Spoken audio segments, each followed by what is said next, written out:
आजकल जैसे अगर हम उस रूप में बताएं, एआई आर्टिफिशियल इंटेलिजेंस का जो इतना सृजन हुआ है और लोग उपयोग करते हैं, अगर हम लोगों ने इंसानों के रूप में एआई बनाया है तो एआई हमसे बड़ा हुआ या इंसान बड़े हुए? अवश्य एआई का जो भी हमने जो प्रोग्रामिंग कहते हैं, एल्गोरिथम कहते हैं, कोडिंग कहते हैं, दी है, लेकिन वो एआई कभी वो नहीं समझ पाएगा जो हमने उसको बनाते समय समझा था।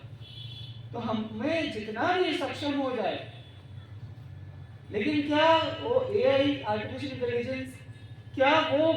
आभास कर सकती है, वो भावना ला सकती है, वो चेतना ला सकती है जो हम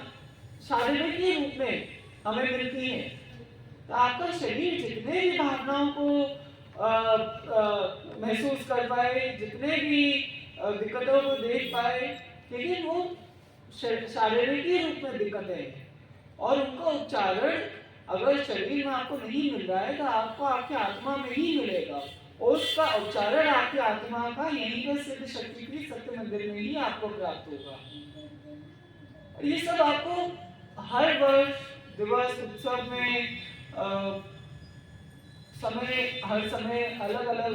उसमें इसलिए आपको बताया जाता है क्योंकि यही एक सत्य है जो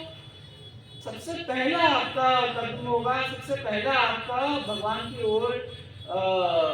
पहल होगी आने के लिए। इस रूप में ये नहीं कहा जाता है आपसे कि आप, फिर भी बात है, आप शरीर को सत्य मंदिर बस ले आइए, बस इस शरीर का आप सत्य मंदिर ले आइए, जैसे कि शक्तिमान का, उसके बाद चाहे आप जो भी बातें करें, निजी निष्प्रयोजक बातें करें या ध्यान ना दे, इधर उधर ध्यान भटकता रहे, क्योंकि शरीर तो आपका ले आए, आपकी आत्मा यहाँ पर है। लेकिन अगर आप आत्मा को उच्चारण देते हुए उसको अपने शरीर से नहीं जोड़ेंगे, यहाँ आकर भी आपका ध्यान भटकता रहेगा, तो फिर भी आपके शरीर के लिए वो नहीं सार्थक है। आपका शरीर नहीं वो उसको उतार पाएगा, आपका शरीर नहीं ठीक हो पाएगा। तो चाहे आप अपने शरीर के लिए ना, चाहे आप अपने शरीर के लिए यहाँ नहीं आए,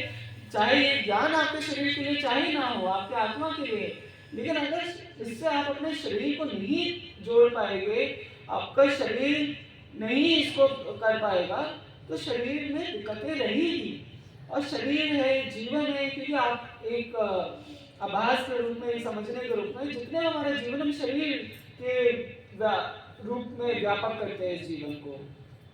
जो भी छूना है, खाना पीना है, हम अपने नेत्रों से जो हमें समझ में आता है, हमारी जो सोच है, अपने शरीर से ही करते हैं, जो भी कर्म करते हैं अपने शरीर से ही करते हैं।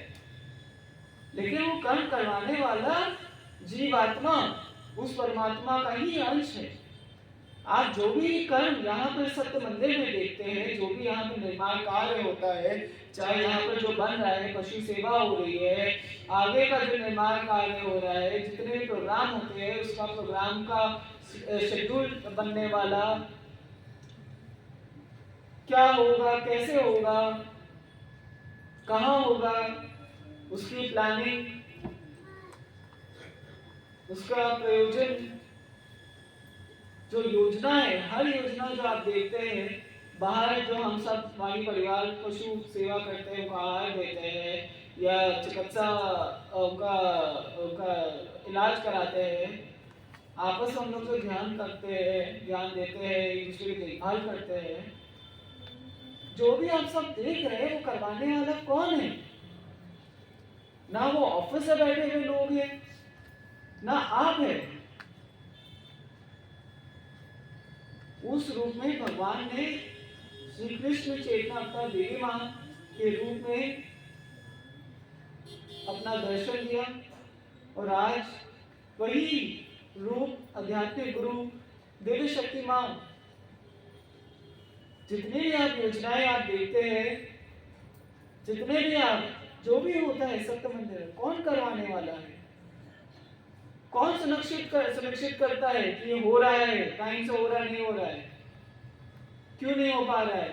कोई कार्य क्यों नहीं हो रहा है, सफाई क्यों नहीं हो रही है, सत्य मंदिर में क्या हो रहा है, क्या नहीं हो रहा है? क्योंकि आप सब जानते हैं, हम में से किसी के पास एक, हम कोई सांसारिक रूप से या शारीरिक रूप से हमको शक्ति लेकर क्यों ना बैठी है कि हमारे एक हाथ एक्स्ट्रा है, एक दिमाग एक्स्ट्रा है या तीसरी आंख है हमारी, नहीं, हमारी भी उतनी ही है। शक्ति माँ, अगर हम आध्यात्मिक गुरु शक्ति माँ को जब देखते हैं, कभी शक्ति माँ नहीं देगा कि एक और हाथ है शारीरिक रूप से, ये एक और नेत्र, क्योंकि ये सब शरीर है। आप सब जब तक शरीर को देखेगा आपको सिर्फ शरीर दिखाई देगा। ये सब देखिए, आत्मा श्री कृष्ण चेतना अवतार, भगवान श्री कृष्ण की चेतना के रूप में, भगवान का दर्शन के रूप में देवी माँ जी के माध्यम से, आध्यात्मिक गुरु शक्ति माँ के माध्यम से ही तो होता है। ये शरीर नहीं करता है। आज जब हम सब लोग यहाँ समय श्री